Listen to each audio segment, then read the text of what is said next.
Hi friends, ನಾನು ನಿಮ್ಮ Sharan. Friends, ಈ ವಿಡಿಯೋದಲ್ಲಿ ಗೃಹ ಜ್ಯೋತಿ ಸ್ಕೀಮ್ ಇದೆಯಲ್ಲ, ಅದಕ್ಕೆ 200 ಫ್ರೀ ಮಿನಿಟ್ಸ್ ಇರುತ್ತಲ್ಲ, ಅದಕ್ಕೆ ಯಾವ ರೀತಿ ಅಪ್ಲೈ ಮಾಡಬೇಕು ಅಂತೇಳಿ ನಿಮಗೆ ತಿಳಿಸ್ಕೊಡ್ತೀನಿ. ನಾವೊಂದು ವೆಬ್ಸೈಟ್ ಲಿಂಕ್ನ ಇಲ್ಲಿ ಪೇಸ್ಟ್ ಮಾಡ್ತಾ ಇದ್ದೀನಿ. ಈ ರೀತಿ ಪೇಸ್ಟ್ ಮಾಡ್ತೀನಿ. ಈ ಒಂದು ವೆಬ್ಸೈಟ್ ಲಿಂಕ್ ನಾನು ಡಿಸ್ಕ್ರಿಪ್ಷನ್ ಕೊಟ್ಟಿರ್ತೀನಿ. ಆ ಒಂದು ವೆಬ್ಸೈಟ್ ಲಿಂಕ್ನ ನೀವು ಕ್ಲಿಕ್ ಮಾಡಿದ್ರೆ ವೆಬ್ಸೈಟ್ ಓಪನ್ ಆಗುತ್ತೆ. ಈಗ ನಾನು ಸರ್ಚ್ ಮಾಡಿದ್ದೀನಿ. ಸರ್ಚ್ ಮಾಡಿದ್ರೆ ಈ ರೀತಿ ಬರುತ್ತೆ. ಬಂದಾದಮೇಲೆ ಇಲ್ಲಿ ಗೃಹ ಜ್ಯೋತಿ ಅಂತಿದೆ, ಅದನ್ನ ಕ್ಲಿಕ್ ಮಾಡ್ತೀನಿ. ಕ್ಲಿಕ್ ಮಾಡಿದರೆ ಈ ರೀತಿ ಅಪ್ಲಿಕೇಶನ್ ಓಪನ್ ಆಗುತ್ತೆ.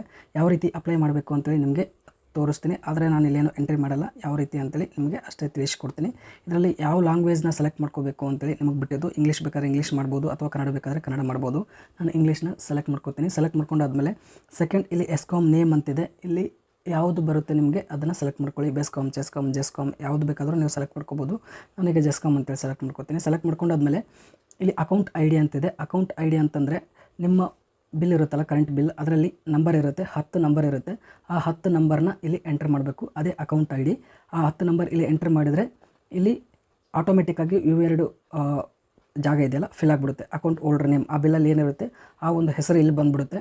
ಮತ್ತು ಅವರ ಅಡ್ರೆಸ್ ಏನು ಇರುತ್ತೆ, ಅದರಲ್ಲಿ ಅಡ್ರೆಸ್ ಏನು ಕೊಟ್ಟಿರ್ತಾರೆ ಆ ಅಡ್ರೆಸ್ ಕೂಡ ಇಲ್ಲಿ ಬಂದುಬಿಡುತ್ತೆ. ಫ್ರೆಂಡ್ಸ್, ಇಲ್ಲೇನು ನೀವು ಫಿಲಪ್ ಮಾಡೋ ಅವಶ್ಯಕತೆ ಇರಲ್ಲ. ನೀವು ಅಕೌಂಟ್ ಐ ಡಿ ಹಾಕಿದ ತಕ್ಷಣ ಇಲ್ಲೆರಡು ಬಂದುಬಿಡುತ್ತೆ.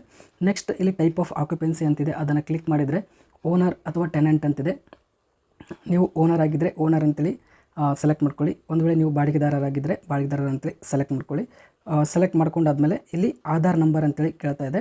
ನೀವು ಒಂದು ವೇಳೆ ಬಾಡಿಗೆದಾರರು ಆಗಿದ್ದರೆ ಆಧಾರ್ ನಂಬರ್, ಯಾರು ಬಾಡಿಗೆ ಇರ್ತಾರಲ್ಲ ಅವ್ರದ್ದು ಆಧಾರ್ ನಂಬರ್ನ ಇಲ್ಲಿ ಎಂಟ್ರ್ ಮಾಡಬೇಕು. ಫ್ರೆಂಡ್ಸ್, ಓನರ್ದು ಎಂಟ್ರಿ ಮಾಡಬಾರ್ದು. ಇಲ್ಲಿ ಕನ್ಫ್ಯೂಸ್ ಮಾಡ್ಕೋಕೆ ಹೋಗ್ಬಿಡಿ.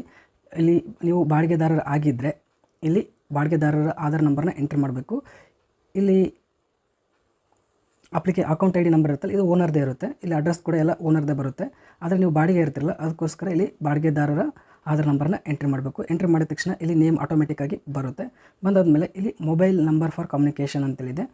ಇಲ್ಲಿ ಮೊಬೈಲ್ ನಂಬರ್ನ ಎಂಟ್ರಿ ಮಾಡಬೇಕು. ಫ್ರೆಂಡ್ಸ್, ಮಾಡಿದಾದಮೇಲೆ ಇಲ್ಲಿ ಇದೆಲ್ಲ ಡಿಕ್ಲರೇಷನ್ ಇದೆ, ಇದೆಲ್ಲ ನೀವು ಓದ್ಕೊಳ್ಳಿ. ಓದ್ಕೊಂಡಾದ್ಮೇಲೆ ಇಲ್ಲಿ ಐ ಅಗ್ರಿ ಅಂತೇಳಿ ಚೆಕ್ ಮಾರ್ಕ್ ಮಾಡಿ. ಚೆಕ್ ಮಾರ್ಕ್ ಮಾಡಿದಾದ್ಮೇಲೆ ಇಲ್ಲಿ ನೋಡ್ತಿದ್ರೆ ವರ್ಡ್ ವೆರಿಫಿಕೇಷನ್ ಅಂತಿದೆ. ಈ ನಂಬರ್ ಏನಿರುತ್ತೆ ಮೇಲ್ಗಡೆ ಅದನ್ನು ಇಲ್ಲಿ ಕೆಳಗಡೆ ಎಂಟ್ರಿ ಮಾಡಿ. ಫ್ರೆಂಡ್ಸ್, ಎಂಟ್ರಿ ಮಾಡಿದಾದ್ಮೇಲೆ ಇಲ್ಲಿ ಸಬ್ಮಿಟ್ ಅಂತೇಳಿ ಕೊಡಬೇಕು. ಫ್ರೆಂಡ್ಸ್, ಇದಕ್ಕಿಂತ ಮೊದಲು ಏನಾಗುತ್ತೆ ಅಂತಂದರೆ ಇಲ್ಲಿ ಮೊಬೈಲ್ ನಂಬರ್ ನೀವು ಎಂಟ್ರಿ ಮಾಡಿದಾದ್ಮೇಲೆ ನಿಮ್ಮ ಮೊಬೈಲ್ ನಂಬರ್ಗೆ ಒಂದು OTP ಬರುತ್ತೆ. ಅಲ್ಲಿ ವ್ಯಾಲಿಡೇಟ್ ಅಂತೇಳಿ ಮಾಡಬೇಕಾಗುತ್ತೆ. OTP ಬಂದ ತಕ್ಷಣ ಅಲ್ಲಿ ಬೇರೆ ವಿಂಡೋ ಓಪನ್ ಆಗುತ್ತೆ. ವಿಂಡೋ ಓಪನ್ ಆದಮೇಲೆ ಅಲ್ಲಿ OTPನ ಎಂಟ್ರಿ ಮಾಡಿ ವ್ಯಾಲಿಡೇಟ್ ಅಂತೇಳಿ ಬರುತ್ತೆ. ಅದನ್ನ ಕ್ಲಿಕ್ ಮಾಡಿದರೆ ಮೊಬೈಲ್ ನಂಬರ್ ವೆರಿಫೈ ಆಗುತ್ತೆ.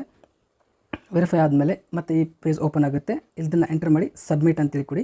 ಸಬ್ಮಿಟ್ ಕೊಟ್ಟಾದಮೇಲೆ ಎಲ್ಲ ಇನ್ಫಾರ್ಮೇಷನ್ ನೀವೇನು ಫಿಲಪ್ ಮಾಡಿರ್ತೀರ ಆ ಎಲ್ಲ ಇನ್ಫಾರ್ಮೇಷನ್ ಮತ್ತಲ್ಲಿ ಇನ್ನೊಂದು ವಿಂಡೋದಲ್ಲಿ ಓಪನ್ ಆಗುತ್ತೆ. ಅಂದರೆ ಅಕೌಂಟ್ ಐ ಡಿ, ಇದು ಆಧಾರ್ ನಂಬರ್ ಮತ್ತು ಅಡ್ರೆಸ್ ಎಲ್ಲನೂ ಅಲ್ಲಿ ಬರುತ್ತೆ. ಎಲ್ಲ ಕರೆಕ್ಟ್ ಇದೆಯಾ ಅಂತೇಳಿ ಚೆಕ್ ಮಾಡಿ. ಕರೆಕ್ಟ್ ಇತ್ತು ಅಂತಂದರೆ ಅಲ್ಲಿ ಮತ್ತೆ ಇನ್ನೊಂದು ಬಾರಿ ಸಬ್ಮಿಟ್ ಅಂತೇಳಿ ಇರುತ್ತೆ. ಸಬ್ಮಿಟ್ ಅಂತೇಳಿ ಕ್ಲಿಕ್ ಮಾಡಿದಾಗ ಆವಾಗ ನಿಮಗೆ ಅಕ್ನಾಲೇಜ್ಮೆಂಟ್ ಸಿಗುತ್ತೆ. ಫ್ರೆಂಡ್ಸ್, ಅಕ್ನಾಲೇಜ್ಮೆಂಟ್ ಯಾವ ಥರ ಇರುತ್ತೆ, ಈ ರೀತಿ ಅಕ್ನಾಲೇಜ್ಮೆಂಟ್ ಇರುತ್ತೆ. ಫ್ರೆಂಡ್ಸ್, ಈ ಥರ ಅಕ್ನಾಲೇಜ್ಮೆಂಟ್ ಬಂದಾಗ ಇದನ್ನು ನೀವು ಸ್ಕ್ರೀನ್ಶಾಟ್ ತೊಗೊಳ್ಳಿ ಫಸ್ಟು.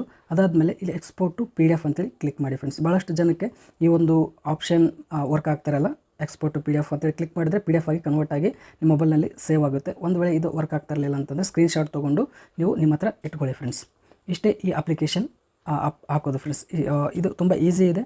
ನೀವು ಯಾವಾಗ ಫ್ರೀ ಇರ್ತೀರ ಆವಾಗ ವೆಬ್ಸೈಟ್ನ ಓಪನ್ ಮಾಡಿ ನೀವು ಟ್ರೈ ಮಾಡ್ತಾಯಿರಿ. ಒಂದೊಂದು ಬಾರಿ ಬರ್ತಾ ಇರಲಿಲ್ಲ, ಕರೆಕ್ಟ್ ಆಗ್ತಾ ಇರಲಿಲ್ಲ ಅಂತಂದರೆ ಆವಾಗ ಮತ್ತೆ ಟ್ರೈ ಮಾಡ್ತಾರೆ. ಯಾವಾಗಾದರೂ ಒಂದು ಬಾರಿ ಆ ವೆಬ್ಸೈಟಲ್ಲಿ ನೀವು ಅಪ್ಲೈ ಮಾಡ್ಬೋದು. ಫ್ರೆಂಡ್ಸ್, ಈ ವಿಡಿಯೋ ಇಷ್ಟ ಆದರೆ ಪ್ಲೀಸ್ ಲೈಕ್ ಮಾಡಿ. ನನ್ನ ಚಾನಲ್ಗೆ ಸಬ್ಸ್ಕ್ರೈಬ್ ಮಾಡಿಲ್ಲ ಅಂದರೆ ಪ್ಲೀಸ್ ಸಬ್ಸ್ಕ್ರೈಬ್ ಮಾಡ್ಕೊಳ್ಳಿ. ಇದೇ ರೀತಿ ಹೊಸ ವೀಡಿಯೋಸ್ನ ನಾನು ಅಪ್ಲೋಡ್ ಮಾಡ್ತಾ ಇರ್ತೀನಿ ನನ್ನ ಚಾನಲಲ್ಲಿ. Thank you friends, thank you very much.